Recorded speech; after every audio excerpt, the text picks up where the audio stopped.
Dalam kunjungan Perdana Menteri Israel Benyamin Netanyahu, ribuan demonstran pro-Palestina di Amerika Serikat gelar aksi unjuk rasa di depan Gedung Putih, Washington DC.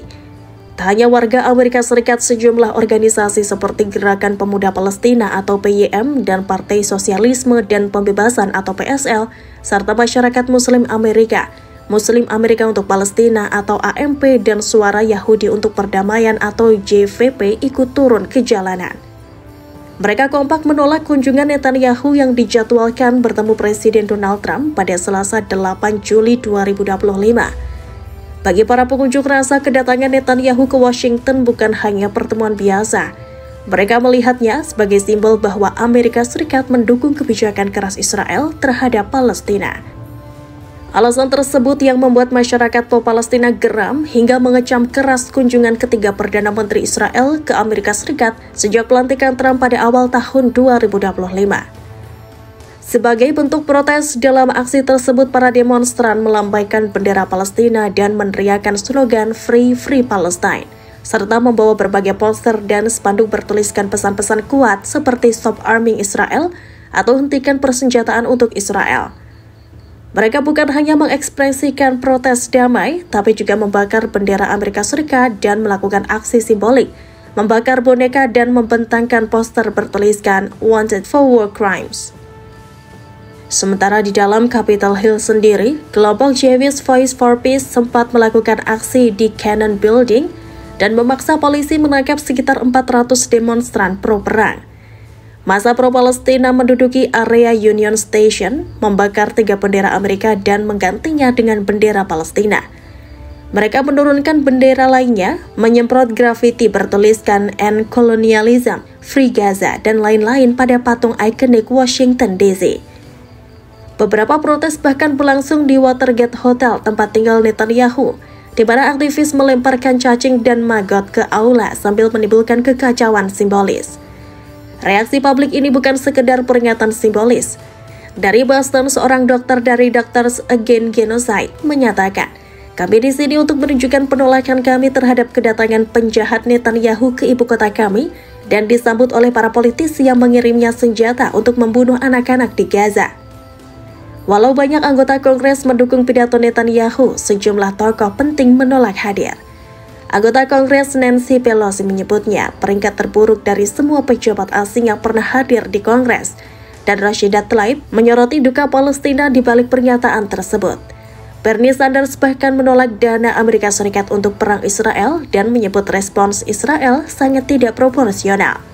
Survei memperlihatkan dukungan publik Amerika Serikat terhadap Israel menyentuh titik terendah, hanya 46%, angka terendah dalam 25 tahun.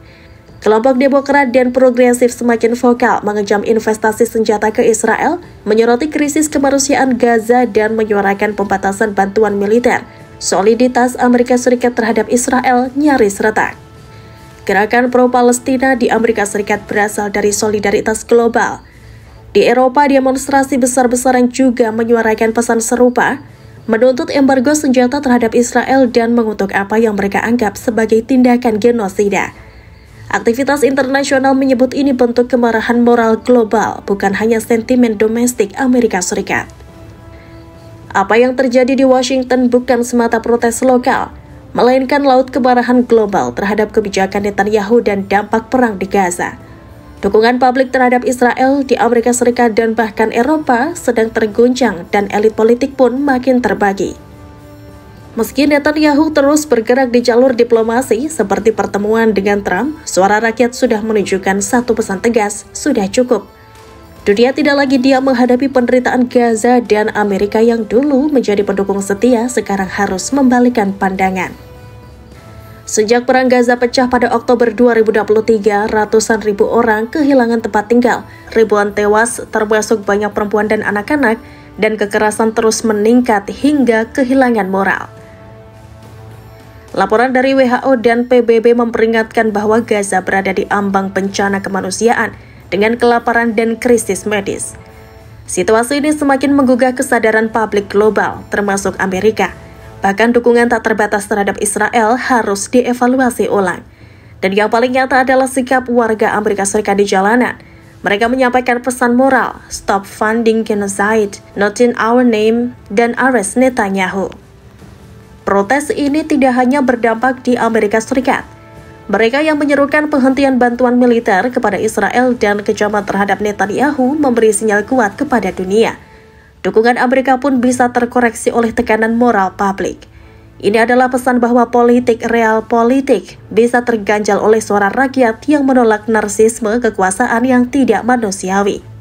Sebagai informasi, kunjungan Netanyahu ke Washington pada awal pekan ini bakal membahas upaya gencatan senjata di Gaza, yang hingga kini masih menjadi medan konflik sengit antara militer Israel dan kelompok Hamas.